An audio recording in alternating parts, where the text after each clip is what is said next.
Okay. We're going to try something. I don't know if it's going to even be possible. See if we can't bring Trey on to talk. How's that? Dropping shit already. I don't know if it's possible, but we'll see. We'll see. We'll see. I don't even. I tried. Well, I saw that you can do this, and I thought, oh, this looks pretty cool, pretty rad. See if it even works, or how well it works.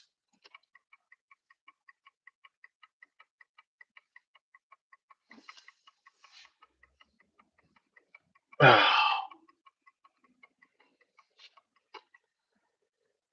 don't know. I don't know what we're going to talk about because I had an idea for the stream just to be like trolly and kind of crappy, but I thought, maybe there's like real stuff to talk about.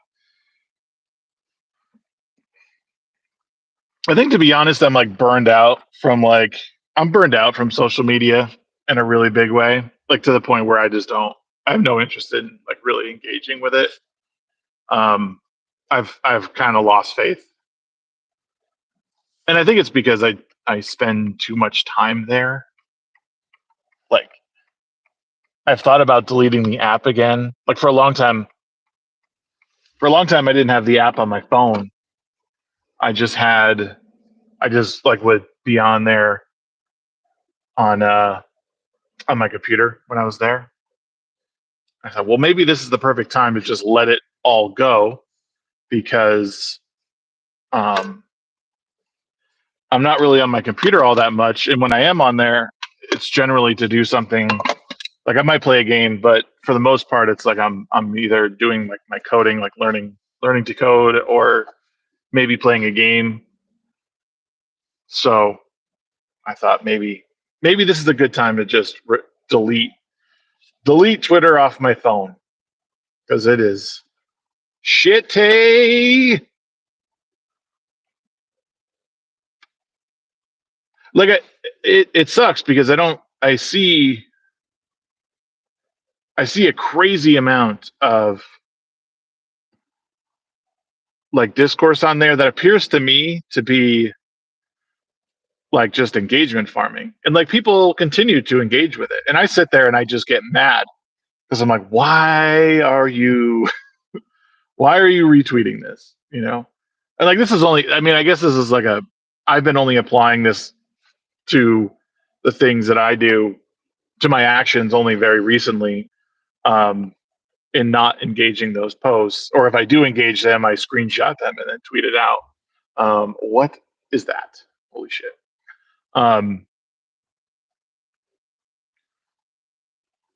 Because I don't know, it just sucks because I think the potential, the real potential, I think, for people to engage on platforms like X specifically is really high, but there's little incentive to engage in like good faith because that's not how money is made. Um, the money is made through inflaming people on whatever side of the topic. That's what garners the engagement, is to get people really mad, to retweet and comment and like and all that stuff. The more that happens, like the proper discourse, like the conversation over time, it doesn't matter to people. They're interested in like the number one, like the viral post. So how do you get viral? Well, you have to be as quick and to the point as you possibly can without any measure of nuance to it. And then that's how it's done. As long as you can get people as angry, not even angry, just emotional in some regard, as quickly as possible, and engage them, you've won that battle. It's me, Black Squad. What's going on? How you doing? So like that's the disappointment I have with it all.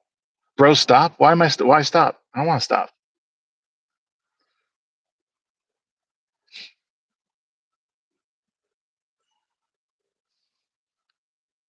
I'm doing good. I'm doing good. It's Tuesday. It's Tuesday. We're going to work. We're having a conversation via the car. Hashtag Carversation. Yeah, I don't know. I don't know how these work. I sent a link out to a friend to join the stream, and he's usually here, but he's not here today. So I was hoping that he would join. Where am I? I'm out in Utah. You get my Instagram ID? Yeah, sure, no problem, bro. Got you right now.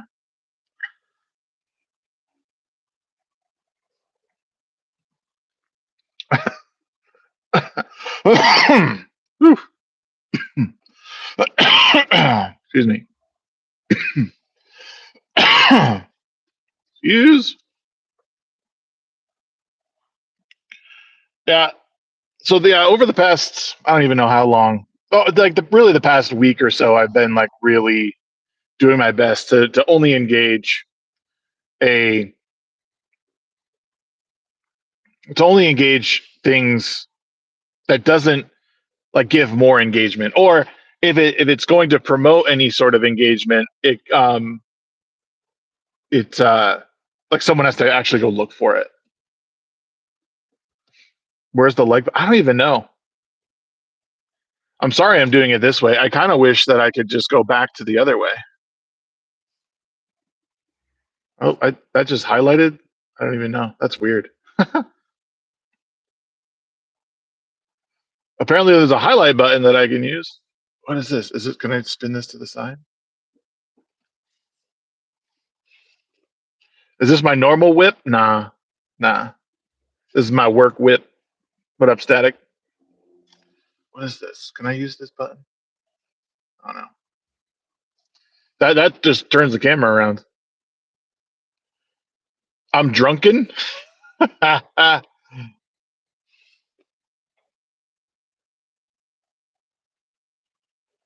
wish. I wish. I mean the amount of like airtime I'm willing to give things nowadays is pretty small. Like I said, it's my own fault for engaging on it on social media as much as I do. Mainly um mainly Twitter. I need to like uninstall it from my phone. It's just too much. It's too much because like it's just not how people communicate. It's how people generate engagement, and there's like two different things. Like I'm interested in like a broader conversation. So like time spent on something on a platform like TikTok, like debating people, is much more fruitful for me than engaging on Twitter, because Twitter, like, no one's really interested in the conversation. Like, by and large, they're interested in the engagement and how they can farm it. There are some people who want to have a conversation, but they're not being seen or heard because it's not the conversation that's being seen. It's the viral bit that people have seen. You're from India? Well, welcome to the US. It is early morning here. It is 8:26. I'm on my way to get a coffee because Daddy needs his coffee. Daddy needs his coffee. I don't even know how this looks like. Oh wait, how's it 8:55? Shouldn't it be like 8? Wait, shouldn't you still, like, the time zones are based on like whole hour differences, not half. That's weird, right? Or am I a retard?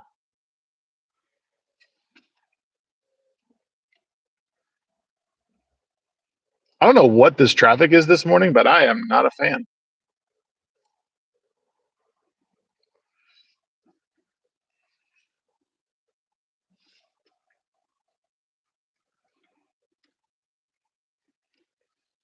This is better when I type I don't block you. Thank you for not blocking me, Andy. I appreciate that. That's awesome. I don't want to be blocked.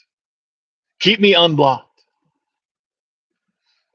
So yeah, I think I might do it today. I think I might delete X off my phone for a while. I just don't need an excuse to look at those posts. And it's just a lot of just fucking brain dead content too, man. It's just the same complaints, same shit. No one doing anything. Just screaming at someone that they'll never really engage with. Like I've tried my hardest, my absolute hardest to try and engage in good faith with like the other side of like specifically the gaming industry, and they've made it clear they're not interested. As much as I've tried to approach as like good faith, like, hey, I have no agenda here. I'm just trying to like talk with you about X, Y, and Z. They don't seem interested in like transparency or, you know, having the long form discussion, which again, that's their prerogative. I don't, you know, if that's how it is, that's how it is. But I I really am interested in breaking down like more like breaking down how a lot of these people think. Like, you know, what's his name, Khalif and Alyssa Mercante and all those people. Like, I know no one likes them, and everyone thinks they don't deserve like airtime or whatever. But like, I'm just morbidly interested, just like I was morbidly interested in how EVS and Dick Masterson and Vito, how they thought. Like that. I mean, they're like on the same side of things of like they're trolls, you know, like they don't really mean like what they say most of the time. Like they mean what they say in like a mean spirited kind of way, but like most of what they do is just shtick. And some people take it hook, line, and sinker, and they think, oh, he's being totally serious. Like, but like no, those guys are dicks, like through and through. There's no doubt about it. But like 90% of what they do is just a troll. It's just a troll.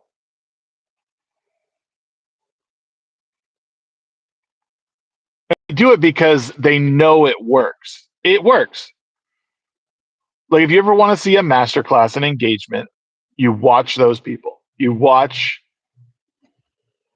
people like Masterson and Vito and EVS because they know how to get people mad, and that's just how it goes. You have to know that's what they're doing. Can I'm going to get a coffee, and I want to go up the side here, but I don't want. I guess I can.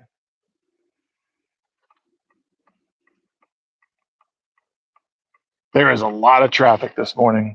A lot of traffic. Gonna hop that curb. Boop.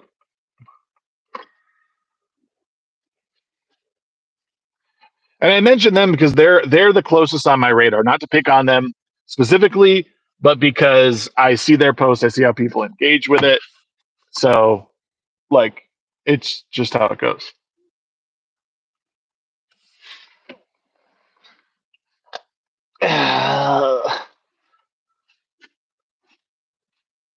But like, I can't for me. That's like originally I was gonna the original title of this stream was "I'm better than you," and that's how I think of it. Is I'm better than those people and like how people engagement. I can't do it. It's not in my brain. I don't have the I guess brain capacity for it. I don't have the patience for it. I think it's just wrong overall. I think nitpicking a point that you know is half true is is is one, bad faith. Two, it's low IQ.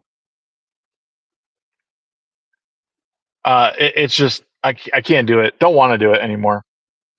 So I'm getting a coffee. Hold on. Hello, thank you for choosing Scooters. Can I get you started with a warm blueberry muffin today? No, I just want a large dark roast with a little half and half, please. Large dark roast with a little half and half. You got it. Anything else I can get out for you? That'll do it. Got it. You're going to scoot on up to the window. Scoot on up to the window.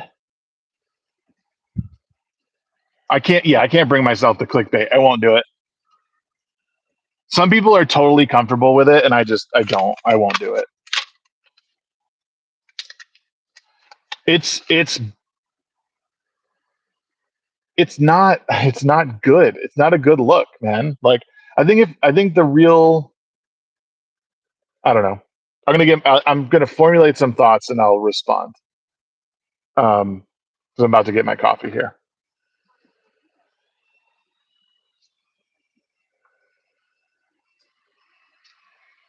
Good morning. It's gonna be 3:25.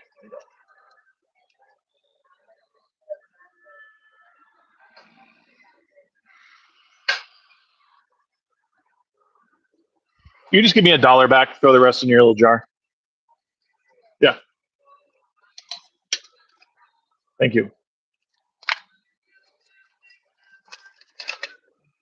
Oh yeah. There you go. You have Thanks. an amazing day. You too. Tipping. Make sure you tip your service industry people. Yeah, I won't do clickbait. I won't do it. Here's what I will do. I'll absolutely clown on things. I'll make fun of shit. I will discuss it with friends. I won't pretend that in any way is causing some meaningful change. I won't do it. And like I said, like these people are they're an insufferable bunch because thanks, tractor trailer. You're real nice. And block the entire runway. Oh, I hate you. I hate you. Thanks, lady. I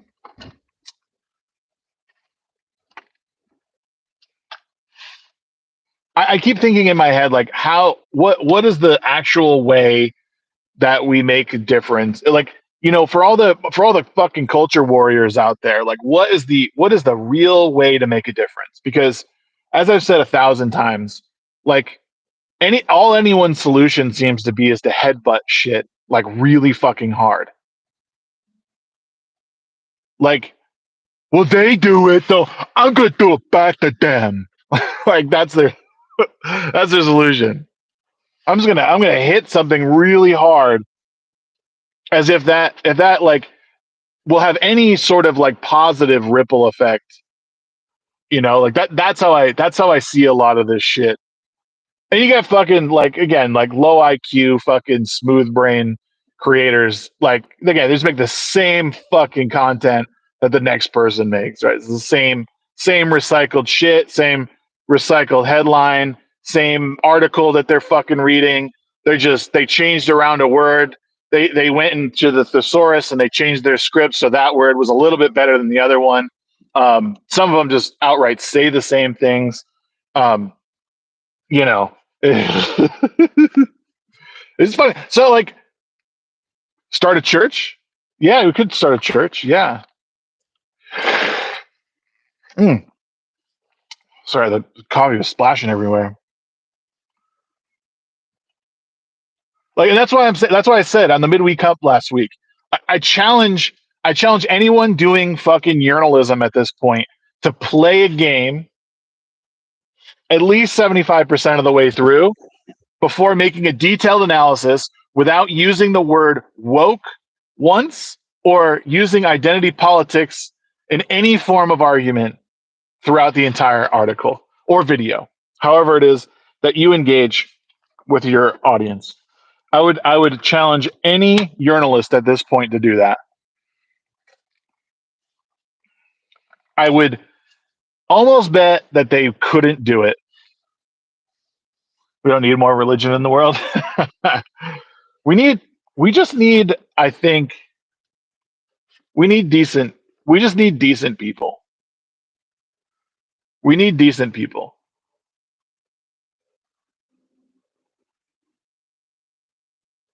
Avowed current date hard. I think the biggest problem with Avowed is that they aimed so low and hit the target, and then we're like, we did really good. And like that's like ultimately what I like when I look back at whatever praise I give it, it's exceptionally okay. You know, like that's like a really big issue, is that these companies like are, and I don't know the Pillars universe in the way that most people do that are like the series. So like what I don't like about it in the long run is like how these characters look. I can't stand, I do not like furry. I don't like furries. Sorry, if you're a furry, fuck you. I don't like you. I like, not that I don't like you. I don't like the aesthetic. I think it looks, any game that like has you play as an anthropomorphic whatever is like it turns me away. That's why like I don't play as Khajiit in Elder Scrolls. I don't like it. I fucking hate it. Even though their passives are fucking awesome in Elder Scrolls Online, they're really really good for a Nightblade. I will not play them because they I don't know. It's my own thing. And Avowed is like a perfect example of like there's like these weird furry creatures running everywhere and they look bad. They're like bright blue. And so like the color palette's all weird. I like, but again, I understand that's how this world looks. It is a brightly colored world. Wow, bro, thought we was boys. No, I like beasts. I no, like here I am fucking wait. You know what's funny? Static, you know what's funny about that is I actually played Squirrel Girl yesterday for like the quest, and I was like, she's actually kind of fun. I was actually doing well. She's not fun. She's like super basic to play, but like I was doing pretty well. Like the team I was on seemed to mesh pretty well with her, like her move set. I don't know, like, but I played her for like 45 minutes. But I can't stand the aesthetic though. It looks just horrible. But the Beast were boys. We're boys. I love you. I love you, dog. I love you, dog.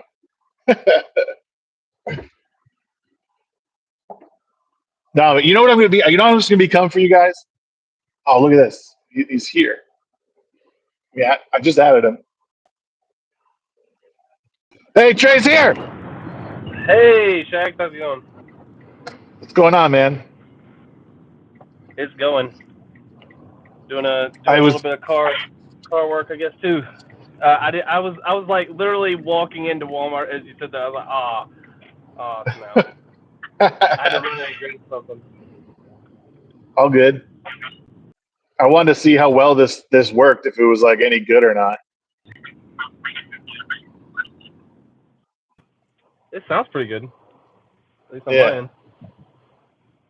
Yeah, Andy, we can. I guess we can do that. I don't know how well it's going to go, but I can hear a little echo on your side. That's about it.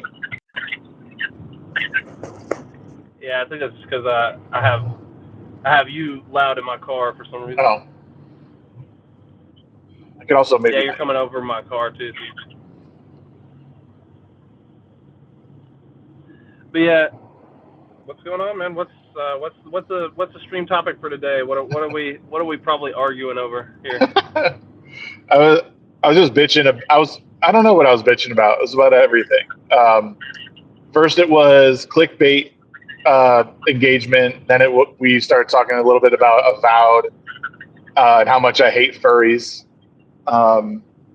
Yeah, that Oh was. God. Yeah.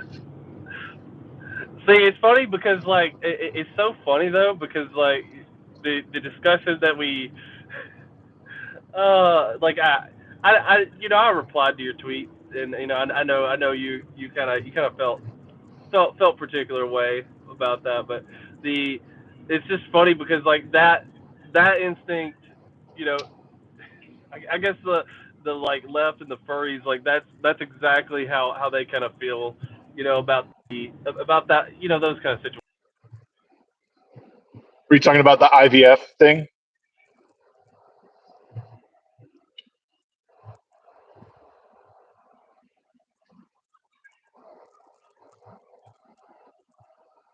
I think that a lot of it's like encouraging people to have kids whenever they actually can, but it's kind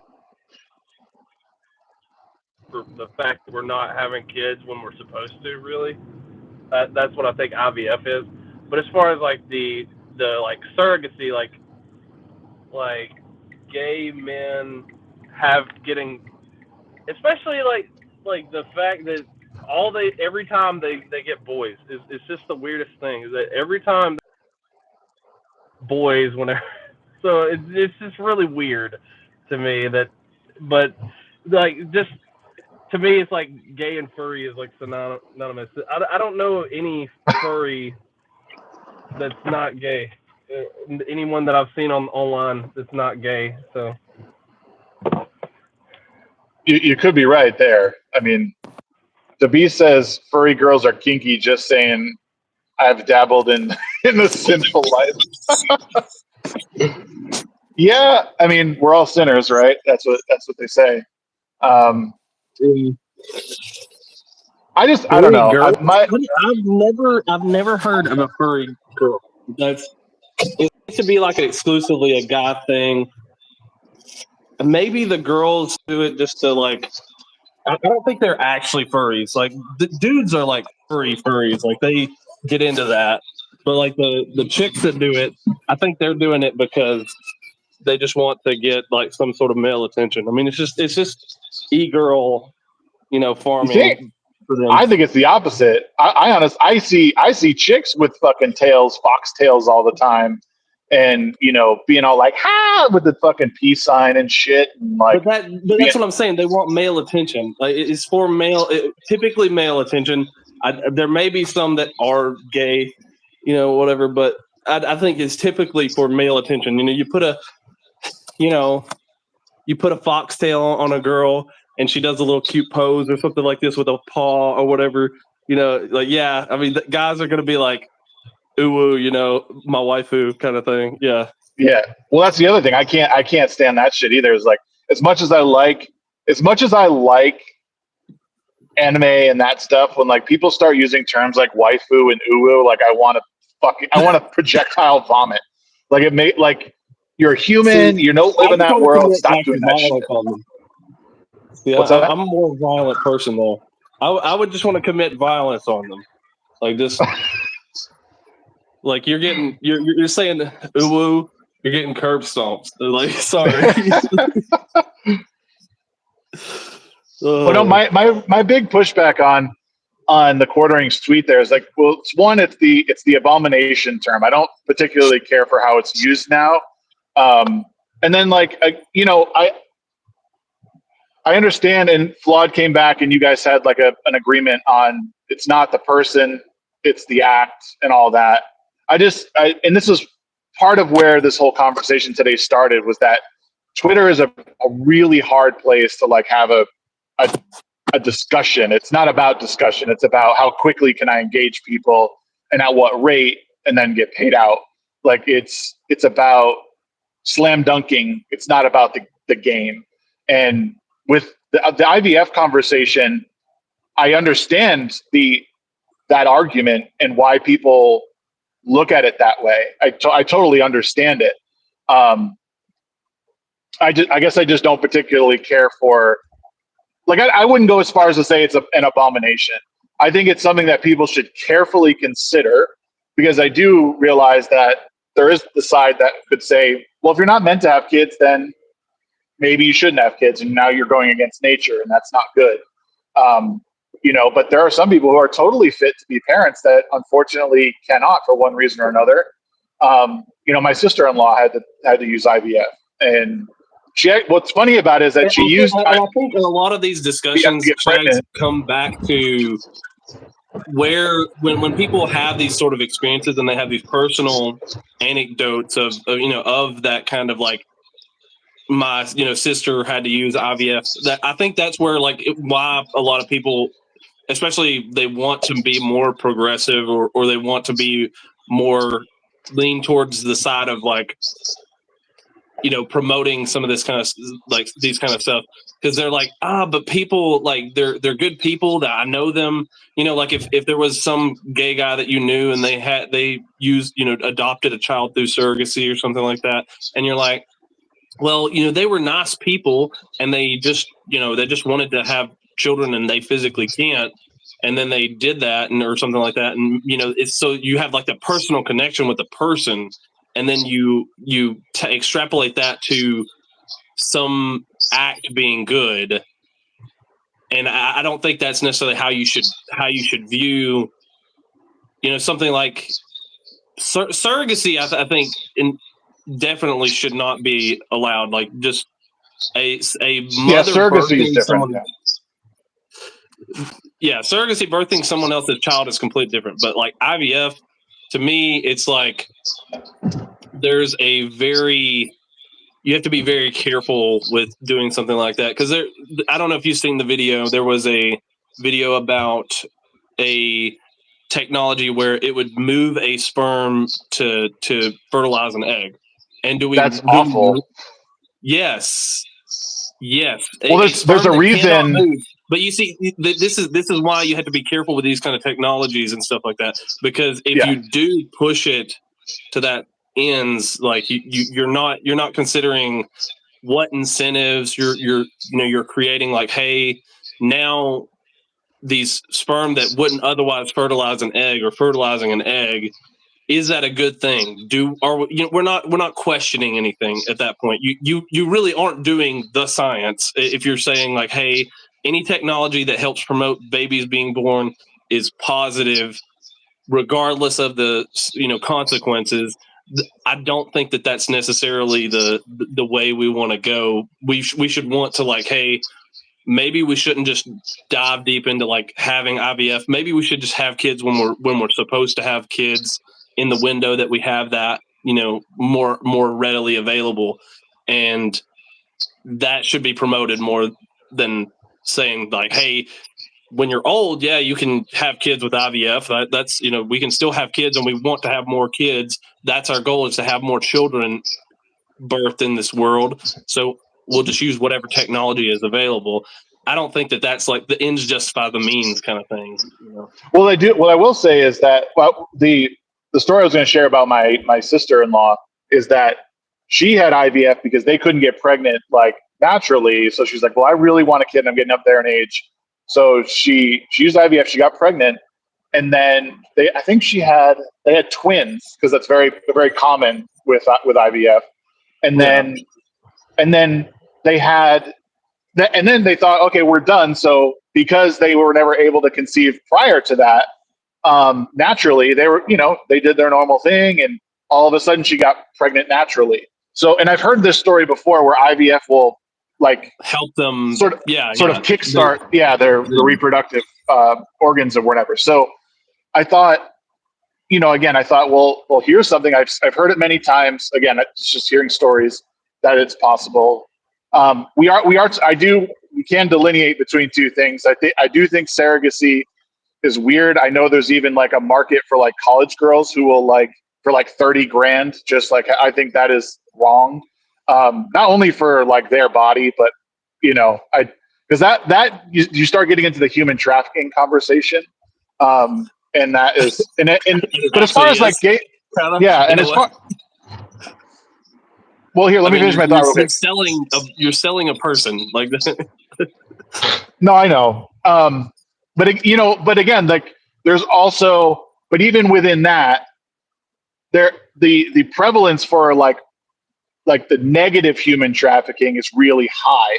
Whereas like you could have someone who doesn't want to be a parent themselves, who is doing this for someone who is genuinely happy and will go on to be a great person. Like it's not one or the other, right? Like, but I feel like that people that this goes back to what I was saying about like what people do is they extrapolate like a personal circumstance, like, hey, someone's sister carried their sister's baby, or something like that, and then they want, when it becomes a whole industry, and then now you have like whoever buying whatever baby, like that is that you didn't think of the consequences of like saying that this is just like a fine thing to like permeate throughout this. Like, you should definitely like limit strong limits on pretty much everything that we do as humans. Like, because if you just like allow people to do whatever in excess, I think that's where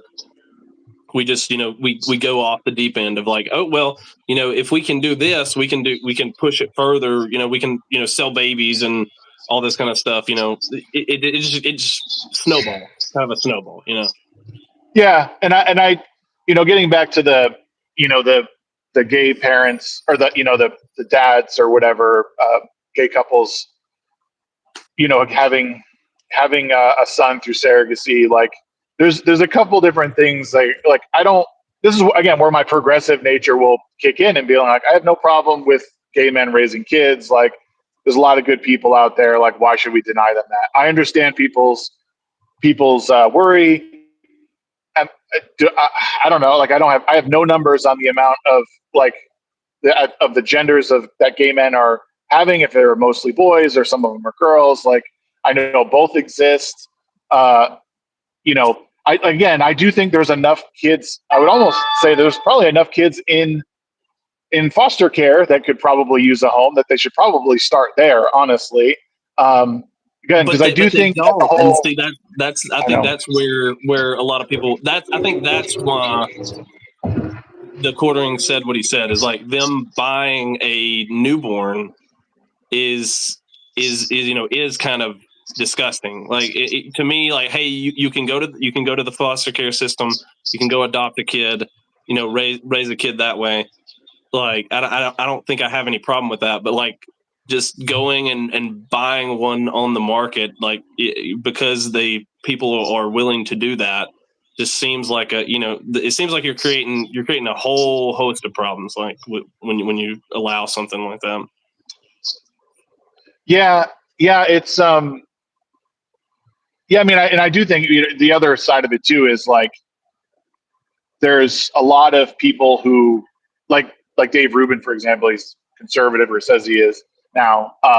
He'll say, like, he'll advocate for something like, no abortion, bring the kid to term, go to foster care, but then won't use the foster care system. And it's like, and I don't know if he did, like, if Dave used the foster care system or what to have his child. I thought he used surrogacy as well. They did, yeah. But and like, that's just one of those things, is like, that is a different argument. I still think that we could maybe benefit from, I don't know. I find it wrong to consider it an abomination. I wouldn't go that far. I think it's wrong. I think it's safe to say it's probably not the right path, especially when you have a bunch of kids like sitting in foster care who were truly abandoned by people because they didn't love them. Like, there's some pretty shitty stories.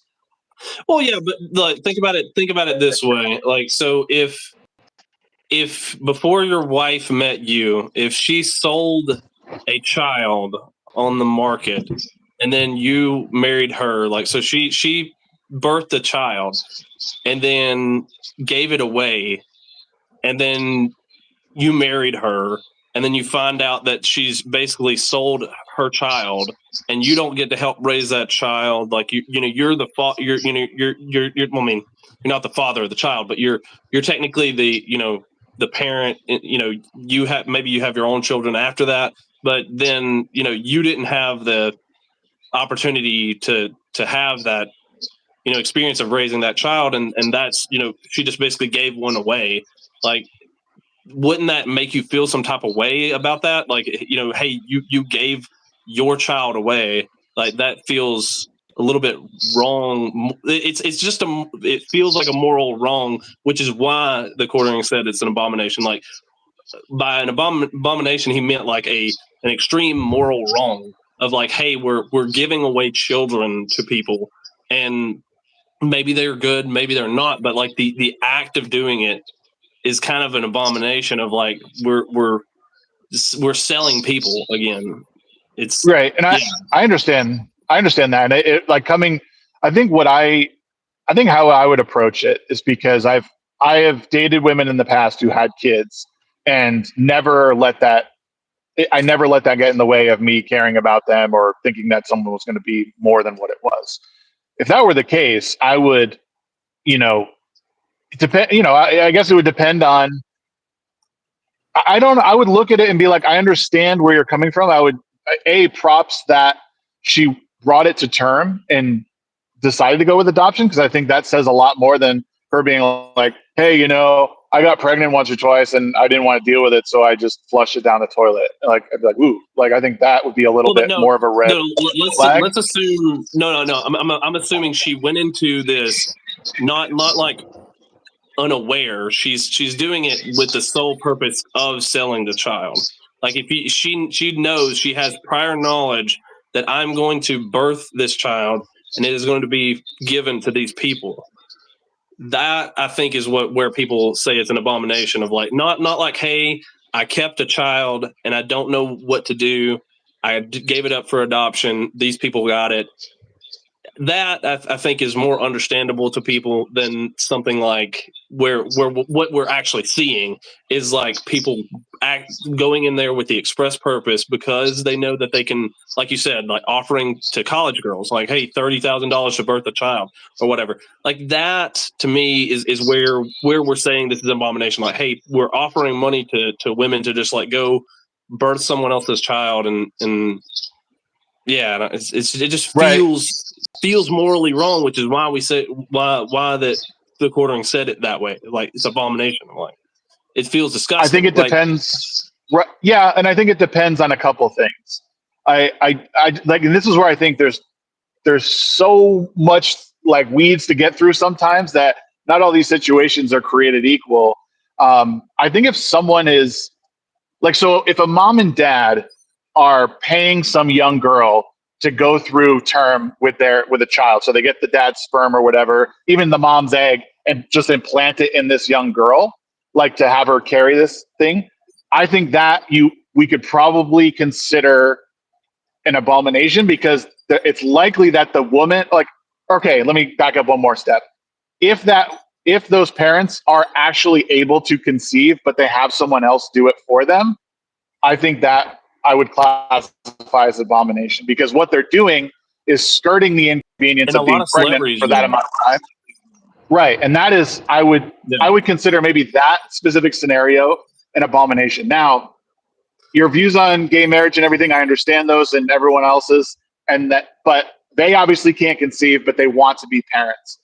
Can I consider that an abomination? I wouldn't, because again, this is they're perfectly capable.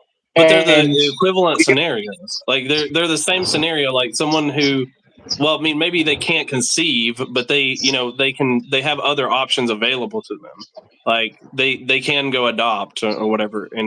But like, hey, and there's babies that are given up for adoption. Like there are babies that there's not as many probably as older kids. But like there are babies that are given up for adoption that you can go adopt.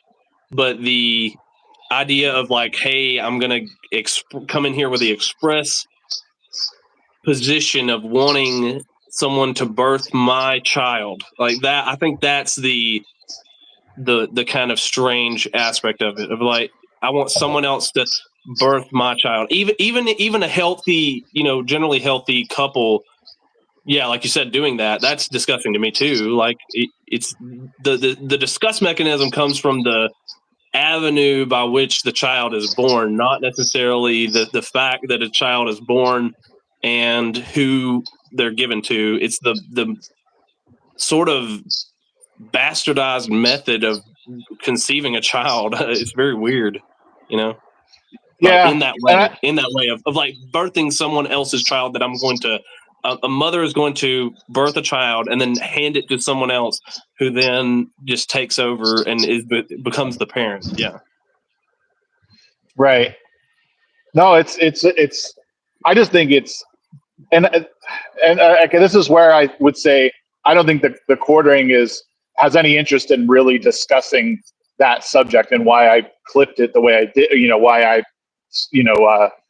tweeted it out like I did, because I think the act can be, in certain situations, an abomination, but I don't think it's a blanket, like these two gay men had used, IVF with a surrogate to have a son. Well, they want to I don't think you could just blanket like this is an abomination. There's a lot of things that you got to take into consideration, like we're kind of saying. And if it turns out that they do something horrific, or with that child, the conversation changes, right? But two seemingly law-abiding, happy people having children is, in my opinion, perfectly acceptable and should be something that is encouraged might be the wrong word, but like people should have kids and raise kids and raise them well and raise them to be good, upstanding citizens who don't judge people on A, B, and C. We can have the conversation goes on, but what I know it's all coming down to is people, like how people view homosexuality a lot of times, and how. Yeah, I don't think it's always all of that though. I think a lot of it is like I said, even if I have this so if Brad Pitt, or let's say Tom Brady or something like that, he wants to have his perfectly genetically engineered super quarterback son. So he uses IVF and a surrogate to create that, and he wants to raise him up. He wants to raise up this perfect quarterback son, and so he's selecting, because they can do all this kind of stuff. They're playing God in a way of like he's selecting. Okay, I want it to be the sperm that's going to make a male, and then I'm going to pick this woman because and I'm going to buy this baby, and this is going to be my son that I'm going to raise, and that would be very weird, and I believe everyone it's should find eugenics. that weird. It's eugenics. Yeah. But that's what people are. That's why people are saying it's an abomination. Like, people are effectively practicing eugenics in a lot of ways with this technology. It's not the fact that the technology exists. Just like with a lot of things like social media or whatever, it's not the fact that the technology exists, that it has helped some people. It's the fact that people are using the technology in a way that is not conducive to normal, like, standard human behavior. Yeah. Like human behavioral relations and everything. True. And I will agree with Extra Zero in the chat. Like, I don't think most people are advocating on the they're not advocating for eugenics, but what they're when you're saying, like, when you're using this in this manner, it is a sort of eugenicist form of technology in the way that people are utilizing a lot of times. Because if you see that when some of these women who are going through IVF on their own, there are women who are they're just getting a child through IVF. They're finding a random sperm donor because they want to have a child, and they are selecting for whatever particular traits that they want. Like, hey, I want mine to be a basketball player, so I select for a guy who's played basketball. He's tall, and then I want to have a son, so let's get that sperm that we want to put in there, and that's the type of child. So that's eugenics. Like, her selecting for all these traits.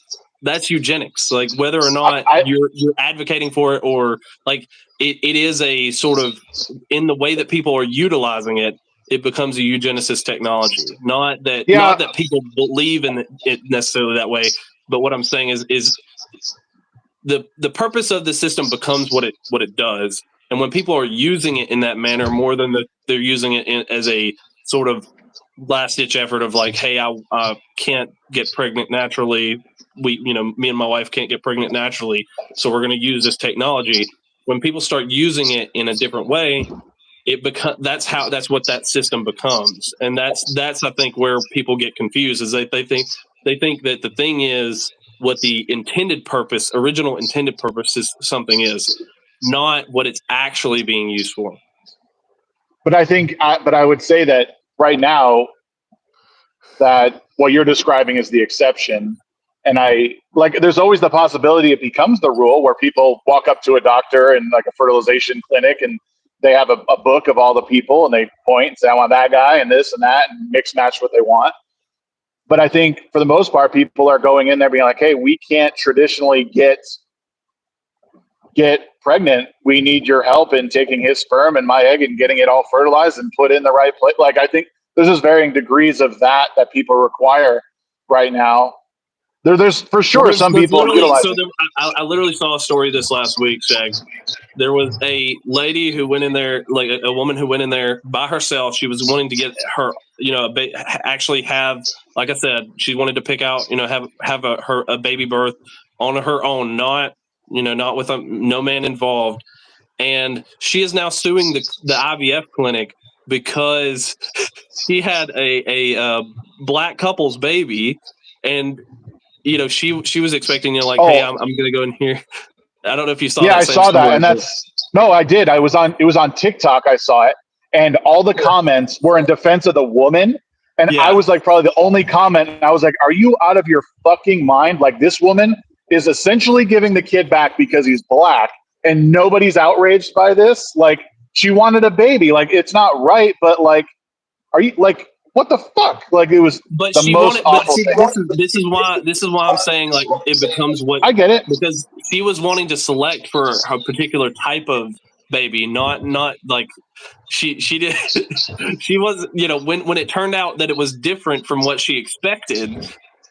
You see how this kind of like lines up. And I'm not saying that we can't have it.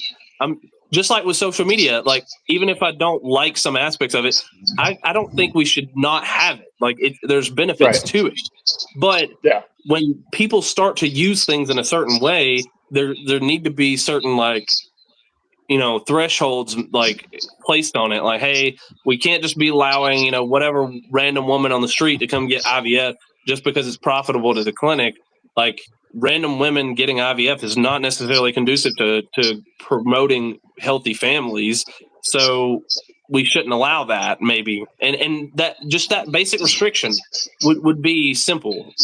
But like the people who advocate for, like, hey, full IVF, they're like, that's what you allow for. That's what you promote. And that's what it becomes like.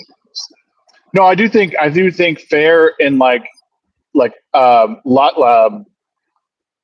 I think fair regulation on this stuff like needs to take place in that, like, you can't be trying to pick out hair color and athletic ability and all that. Like, no amount of money should dictate that. Like, I do think sure, you want a kid, like, you can have a kid and we will do our best to give you a child.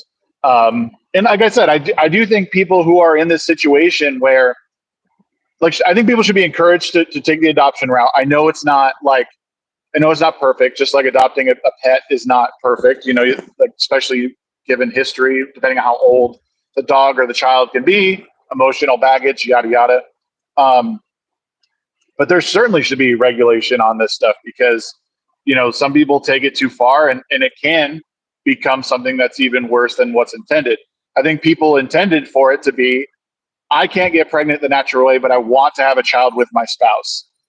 Allow me to do that. We found a way to do it. It's a fucking miracle. I mean, childbirth in general is a miracle anyway. To be able to, like, jumpstart that is crazy. But yeah, no, I think it's totally wrong. I mean, we totally fought an entire war over a guy who was trying to create a master race of people.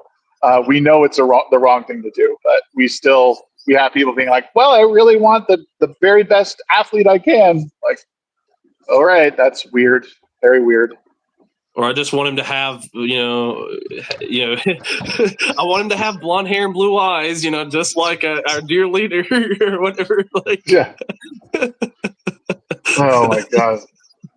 But see, that's what I'm saying though. But like, if you don't have, like, if you just have unfettered, like, to me, just like with like immigration, if you just say anybody can come across or whatever, like, then you're just gonna have people, whoever come across. I think that's where you need to already have pre-baked into the system, like, hey, if you want to come across, it's going to be a really difficult process, but we can let you come into our country, and you have to abide by all of our rules, and you have to basically disavow your entire, your previous country, and you have to become an American. that's why, like, even like with this is tangential, but related, I guess. But like the Vivek thing of like him saying like, anyone who crosses into America and believes in the American dream can be an American. No, that takes a lot of effort to become to filter yourself into what is an American. Every and just like that, someone who wants to become a parent or whatever, you need to have a very serious restriction of like, hey, we need to make sure that these people are actually intending to be parents.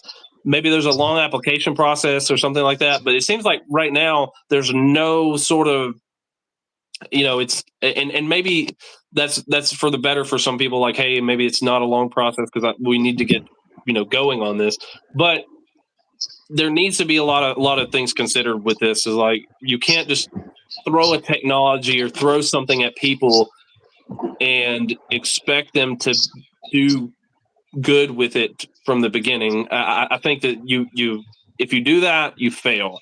And that's where I think a lot of the sort of like technologies and things like that, like just giving people IVF, like, okay, we'll just give whoever IVF as long as they can pay the fee, we'll give them IVF. It doesn't really matter. I think you're not really thinking about the consequences of or the downstream effects. And I think it's just because generally most people can't think in second order or third order or fourth order thinking. Like, they just think in the first order thinking like, well, more people should be having children, therefore IVF helps people have children, therefore it is good. And they don't think about like, okay, well, what about when people abuse the system? What about when people do this? Like, that's just what I'm saying. That's why there should be guardrails in place for a lot of these things. Where I 100% agree. Yeah, I think that I don't know who's advocating not for that. Like, when the discussion becomes IVF should be covered like under Medicaid or whatever, like how Trump wants to do it, and but that comes with a serious cost, obviously. Like, your taxes are going to pay for that because I mean, it's not cheap to for this technology. For people pay $30,000 for this to get done. Work. Right. Sometimes and they pay $30,000 and sometimes it just still doesn't work. It just depends on the person. But like at least they had that opportunity, and at least the in some way they were prohibited from just constantly doing this. Because I do think that if you're going to use it, like it should be like a limited resource. It shouldn't be something that's unlimited. Where just like we go up to the clinic and we're going to try again. I feel like that creates a lot of negative incentives, because then even the fact that it exists causes a lot of women to delay getting pregnant and stuff like this. And I think if we actually want to promote families, to me the alternative should be people having their children a little bit younger. No, it's hard to discern like a real solution, because we live in a vastly different world than we used to. Like, people are like, why is everyone so obese? And I was like, well, one reason is because we used to burn 30 calories just to find your next meal. Like, that's one of the reasons that you're fat. The other reason is because you're lazy. The other, there's so many different reasons. Like, why aren't we having kids? And why aren't, we used to have kids right out of high school. Extra Zero has a great example of what I call first order thinking. Its existence doesn't delay women from getting pregnant.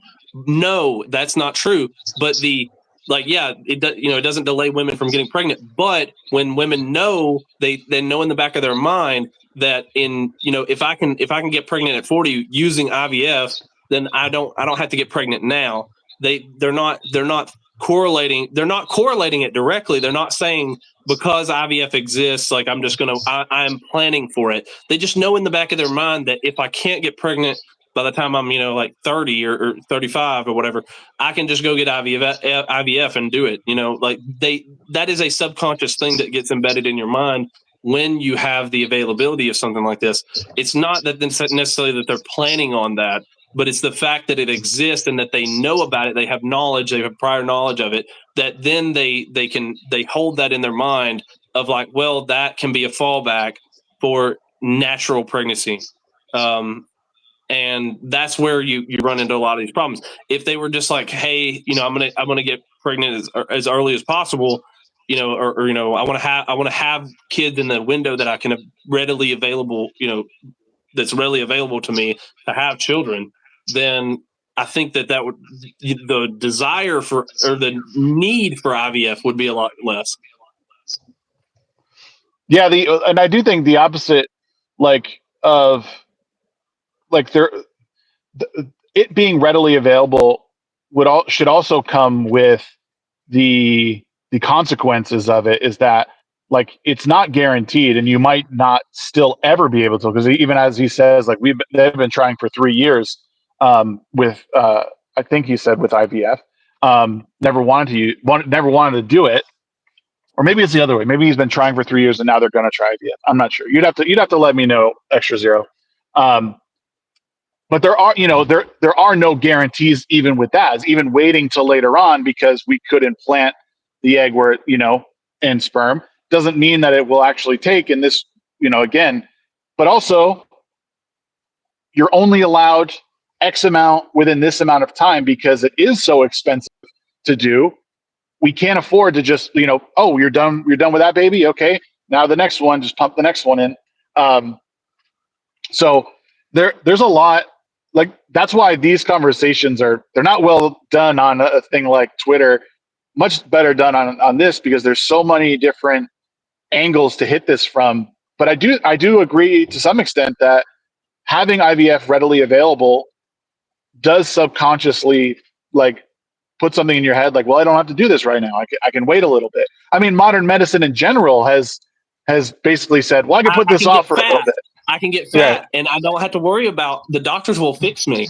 I can get fat. Ozempic. I don't have to go to the gym. I don't have to do anything. I can go get Ozempic. Like, you see what I'm saying? These are cheats to what naturally should kind of happen. And even though maybe they're good for, the sake of humanity in general, maybe, IVF is good for humanity in general to have more children, and some children who were conceived via IVF or become, great people who help a lot of people. Like that can be true.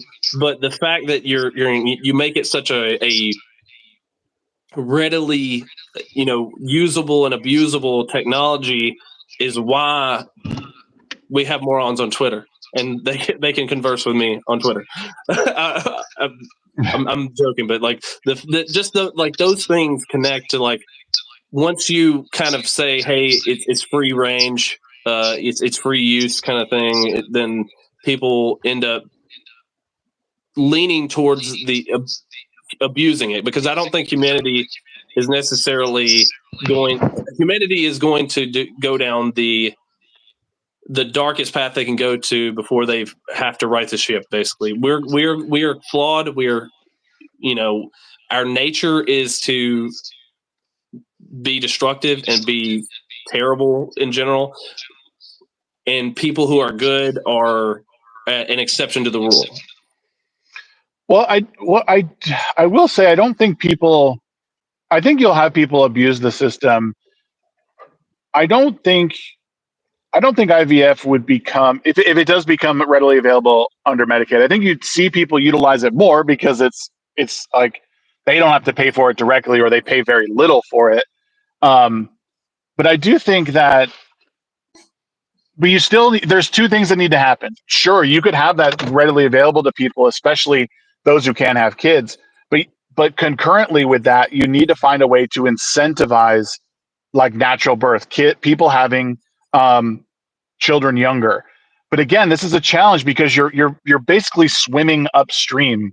Like you're telling people to give themselves a hard time, when everything about our society technologically has been, how do I make my life easier? So it's just this constant, like, that's human nature, is to try to play. We want to be, to use a biblical reference, I guess, we want to be Cain. We don't want to be Abel. Yeah. Because because Cain had a lot, more easier path, I guess. He can grow his plants in his garden or whatever, and then he offers that up for his sacrifice. That's a lot easier than butchering a calf or the fatted calf or something like that. That's a much more difficult thing to do. We would much rather go the easy route of and then when something goes wrong, we kill our brother. That's sort of the humanity's way. We go the easy path, and then when it doesn't work, we're pissed off and we attack each other.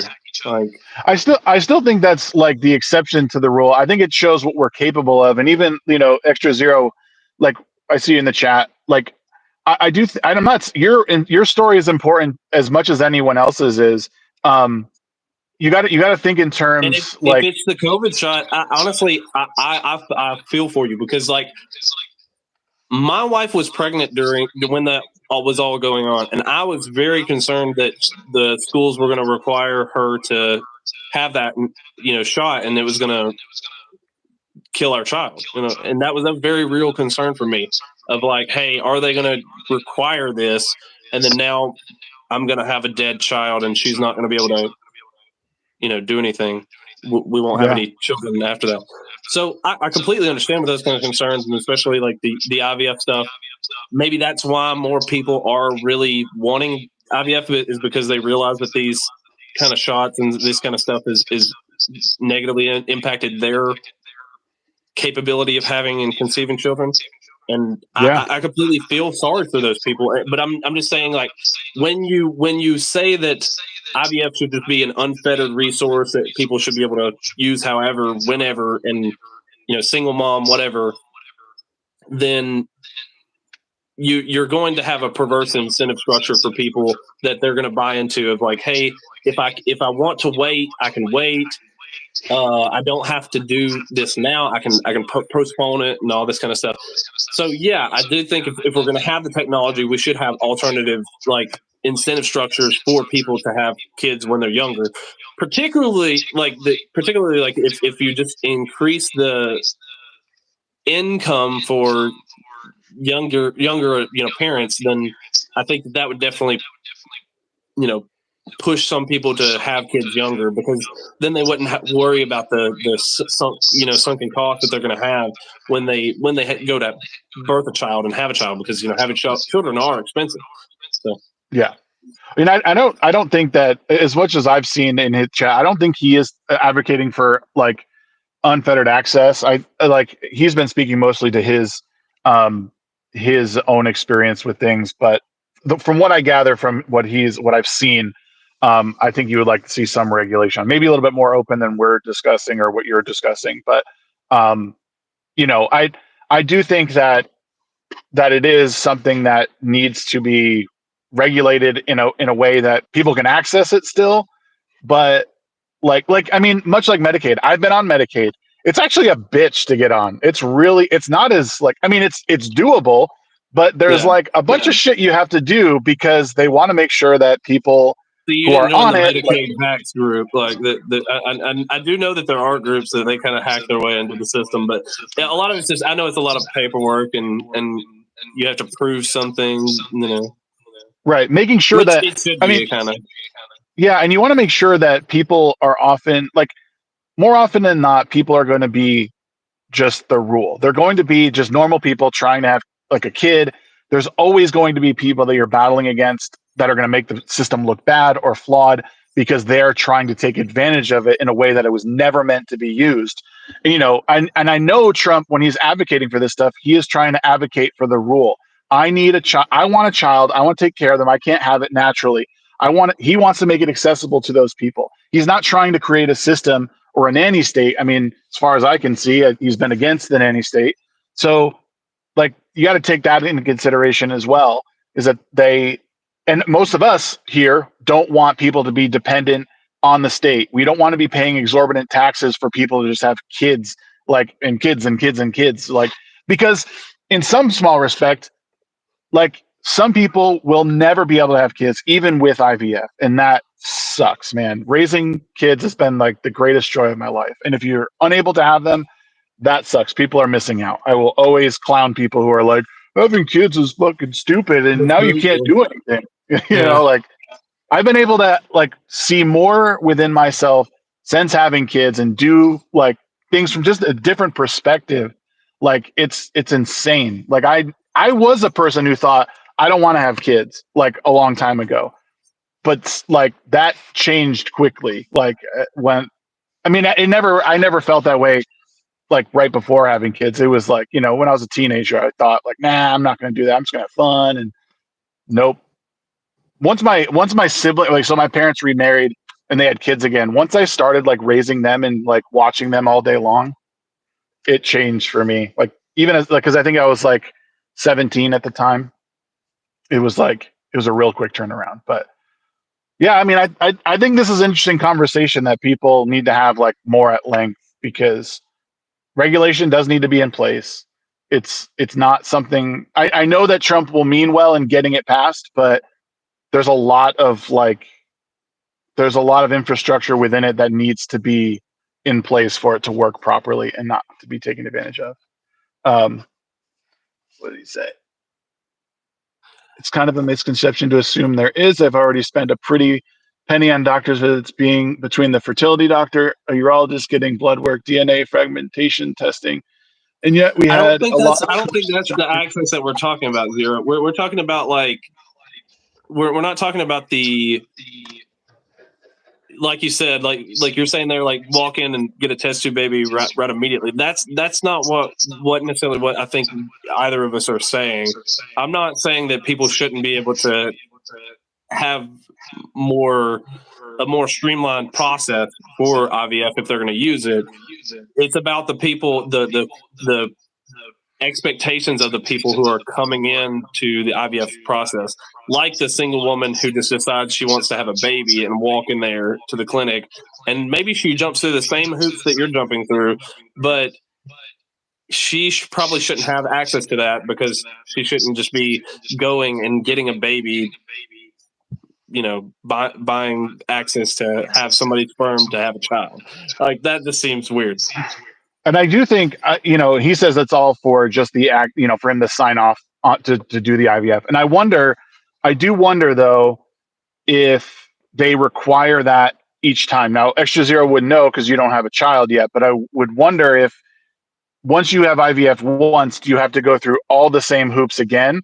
Or do they take what you had before and then allow you to, or do you have to go through it all again to make sure that you require it? That would be an interesting question. And so in that regard, I am speaking from a place of ignorance. I don't know, but you know, yeah, that would be, you have to have a doctor agree to do it. It's not unfettered. No, and I can see that. That's not. I don't think that's either what we're arguing. It's not the doctor approving it. It's about who is doing it. Unfettered access, as in, is some random woman walking into the clinic and getting a doctor to approve her becoming a single mother, like selective single motherhood. Because it's like a TikTok trend now. They're trying to become selective single mothers because they can't have children with men, and they want to have the tax break and all this other kind of stuff. So should like that access, it's not about, yeah, the doctor has to approve it, but the doctor can rubber stamp anything, anyone, anywhere, however. Like that's who should he be stamping it is I think is the question that we're asking.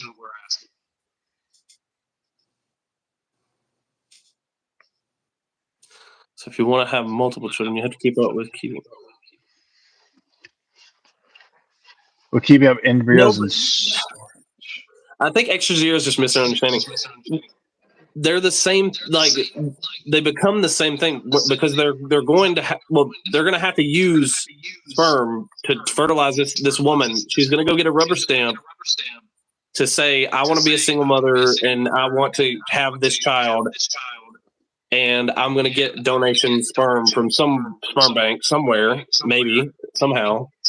And that's how she's going to fertilize her eggs, and she's going to get them to do it via IVF.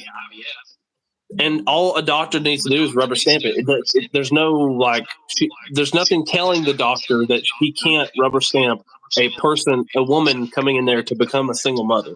Like that's right. So what sure, we're you're talking like a pre-screening thing, like Medicaid requires like certain like financial like requirements, like you can't make over this much in order to qualify for it. Right. So in the same way, like there should be something in place that like you need, like before any of that stuff gets rubber stamped, like or you walk in to do the initial testing, you need to qualify, and like you have a place that you live, you have a job right now, you have, you know, that makes a certain amount, because like that, I think that's what we're talking. Jesus Christ, that's what I think we're talking about. Somebody really needs it. Yeah, no, it's a group text with work, which I'm not involved. I love those. So yeah, that because that's when things become unfettered. You just have people like, and maybe that process already exists within that. Again, but it needs to be, a lot of this stuff, because it's being paid through like a government subsidy, needs to be checked much closer, because sometimes because again, it's coming from the taxpayer, it's not coming out of your pocket. So that's kind of where I am with it. But Extra Zero, I think we should all have a conversation about it, because maybe you could educate us more on the full on process of IVF in general, because I don't know, I haven't spent time like breaking down all of the steps. Rather than punishing the process, fix the culture. I 100% agree, but I think it's part of my argument, though. That's part of my argument. And I'm saying I want people to have kids younger, like and when they're more capable of doing so. And I feel like our society is just telling everybody like you can wait, and that is a problem. So yeah, I'm completely in agreement with you, Zero. Like we should be telling, like we shouldn't look at kids. I mean, like, or I say kids, but like teenagers, a 18-year-old pregnancy, we shouldn't look at that, frown upon that necessarily. Like, I think that's something that our society has really went in the wrong direction on, is like, hey, someone they're with, a guy and a girl get pregnant at 18, and that's just bad. Like that's what we've kind of turned it into, is when that's kind of their prime, your prime capability of having children, and basically at that time, and you can have questions about it like prior to that, but like, hey, 19-year-olds like having kids shouldn't be looked at like as a terrible thing. Yeah. And those things can be done concurrently. I am a huge, I mean, they have to be done concurrently at this point. You can't, like, you'll fall behind if you try and yeah. Like, they both need to be going at the same time. And it honestly makes sense from the water faucet point of view. Like, you kind of need a mixture of hot and cold at this point, especially where we are in this day and age. You need good stories. Like you just said, like you had a negligent mother, but luckily your grandparents took you in and were able to teach you valuable lessons. Like, that's something that's a story that you could tell people about your upbringing. Like, that is a way, and just being an example for your kids. I've said this from the beginning. The problem with culture warriors is that they think that their YouTube video is somehow going to explode and change 330 million people to be good, upstanding citizens, and just do everything from a Christian point of view, a moralistic point of view. That's not what's going to happen. You're going to have people who turn from God, if you want to use that example, but you're also going to have people who recognize the only way that things are going to change is by me leading by example. So my kids, when they see me interact with my spouse, they see a good, healthy interaction, and that's how they're going to treat their spouse or whatever. Like, and you're not going to get it right every time. But again, as a parent, what you're doing is, or even as a leader, you don't have to be a parent. If you're a teacher or anyone in a position of power, you have the ability to show someone like what it means to change the culture. But it's not going to happen through a YouTube video. It's going to happen over 10, 15 years, and someone watching you and then emulating that behavior to the others that they know. That's why, like, good leaders aren't always the people who are in charge. Sometimes they're your your peer. Sometimes it's someone. Sometimes it's the janitor. You know, they show up. They always pick up the piece of trash, or they always help someone to their car. Whatever it is, like that shit changes the world usually a lot faster than someone pointing at someone and say, "You do this, you do that." And I don't know. That's me, and I'll get off my soapbox now. But I think that we need to. There's a lot of it that we need to be patient on, and we can do both at the same time. Advocate for accessibility to these things, but also act in accordance with like good values and good morals. But that's going to take a longer period of time, unfortunately. Yeah, and I do think I do think you're there is some capability from like the top down to kind of help with that, and that's part of why if Trump is like trying to get this IVF or whatever thing, if you have the incentive set up, this is why I say people tend to act their incentive. Right now, people aren't incentivized to behave in in certain good ways, in my opinion. And so you'd have to completely flip the incentive structure on its head of like, the having kids younger is something that is promoted. And part of what Extra Zero said, I do believe is correct. If you have, younger parents more capable, in the economic, their economic prosperity is a lot better, then yeah, they're going to be able to consider having children a lot sooner, and also promoting healthy, healthy relationships at a younger age. Having like I said, 18-year-old couple getting married and getting pregnant, that shouldn't be something that necessarily our society frowns upon, and it should be more encouraged. But that's more of a cultural thing rather than the incentives. Like the incentives Right. can be economic, right? Yes. But that's what I'm saying. Yeah, it's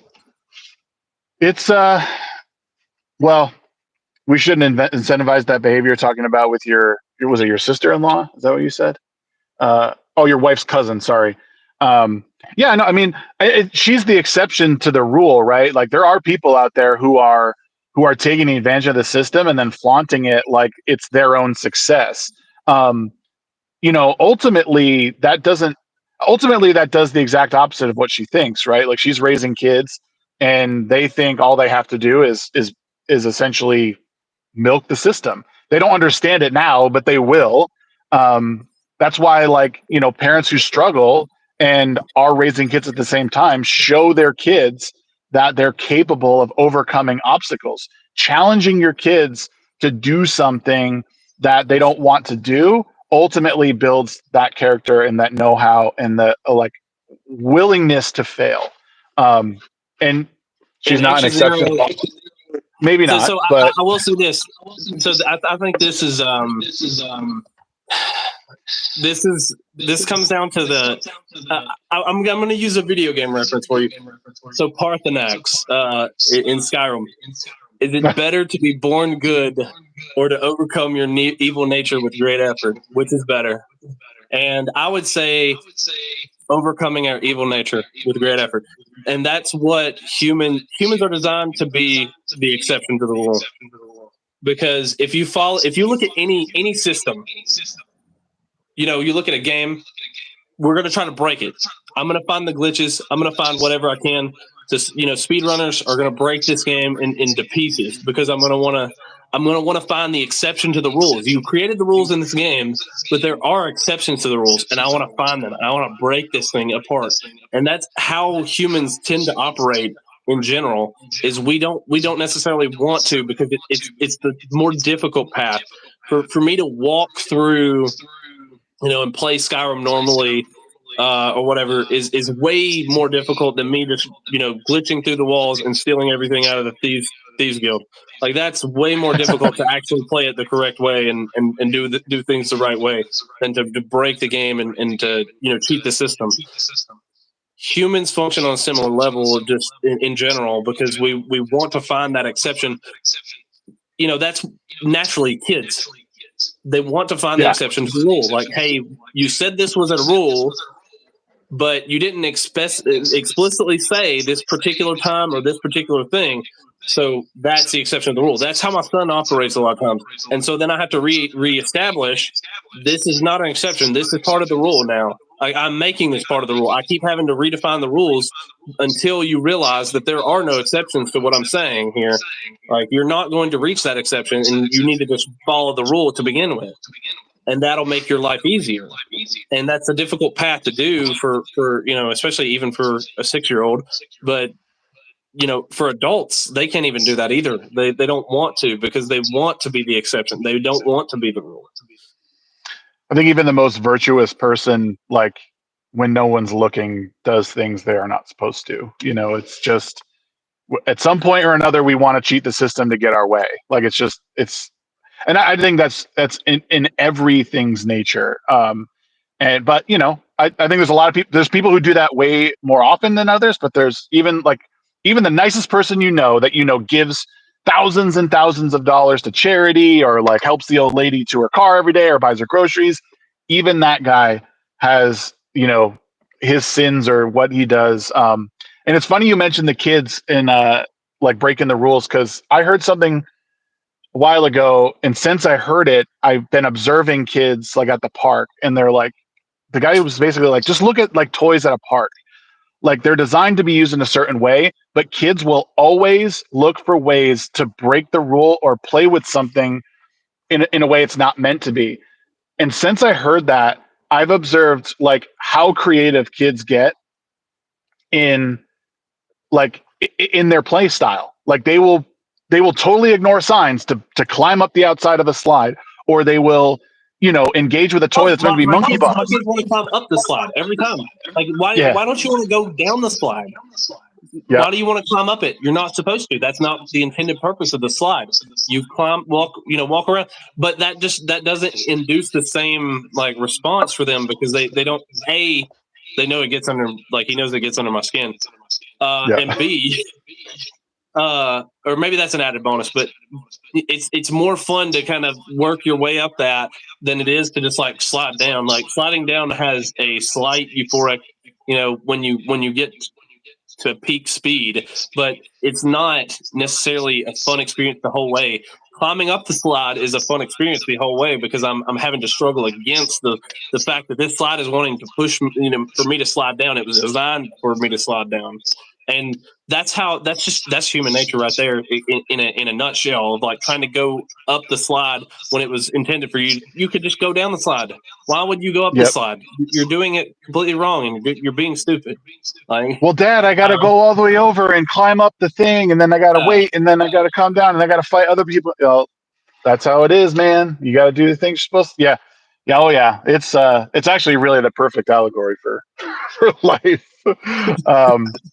But I think that we should talk about this more. Like, Extra Zero, if you want to come on, Trey, if you want to come on, we can do like a normal like StreamYard discussion and kind of get through. Ooh, look at that. Fucking, that's a nice Lamborghini. My son calls it a Lamborghini. He says, "Dad, I want to drive a Lamborghini."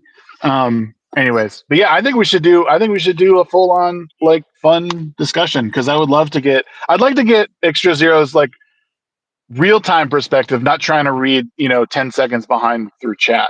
And I have to go to work, so I've been going on for an hour and a half. But no, this is cool. I'm glad this works. I do wonder if you can get more than 2 people. I think it's only 2 people right now. It would be cooler to do like, if I could do it, because I can only do it vertical ways. I can't do it horizontal. So it'd be nice to be able to do something like that. Yeah, man. I'll see if we can work on those features instead of like, hey, we have AI generated summaries for. They are. I did see that they're coming out with new, like, there's supposed to be even more like platform monetization tools, not just like ads, memberships, and like super chats. That there's supposed to be like more that they're coming out with really soon, which cool. That would be awesome. I still think they need to get something like bits or whatever on like Twitch, like allow for more Have them chat be integration. more accessible for lower range people. They need something for the tier of people who don't just have 1,000 subs. Like that was disgusting. Day old coffee. Whoops. Yeah. Well, they have the 500 subs.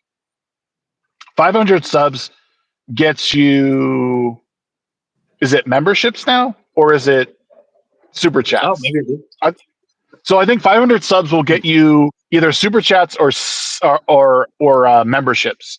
I forget which one it is now. I think memberships. I think they want to. Which I think they should flip that around. Allow for super chats at 500, and then, or even like super stickers, because like stickers are like not many people use them, but it's more of a direct donation than like it's hard even at 500 subs to like generate anything with the memberships. But it could be a beginning incentive for people. But I think they should flip it around for sure. Yeah. But yeah, actually, yeah, we'll get something figured out. I'll just DM you guys and we'll figure out does it have to be in the evening at some point that we can all jump on and even though I could do StreamYard on my phone. I forgot you can do that. We'll figure out a time that works for everyone and then we'll chat because I think it would be a good conversation. I don't think the IVF conversation is going anywhere anyway. So we'll well, I'm sure there'll be more news about it in the coming months and whatnot. So even if it's down the line, we'll definitely. Elon Musk will have another baby through some woman by it. So That fucking guy, man. That fucking guy. All right. But yeah, well, Trey, thanks. Yeah, thanks for jumping on. At least now I know it works. It works pretty well. So have a good one. Yeah, man. Take it easy. Chat, thank you so much. We'll see you guys. Let's see, tomorrow night, midweek hump, 9:30 p.m. Mountain Time, 11:30 p.m. Eastern. If you haven't hit the like button on your way out. I would love for you to do that. Thank you for the conversation. Emperor Doomsday, good to see you. And everyone who lurked and hung out, I really appreciate you. It's been fun. See you guys next time.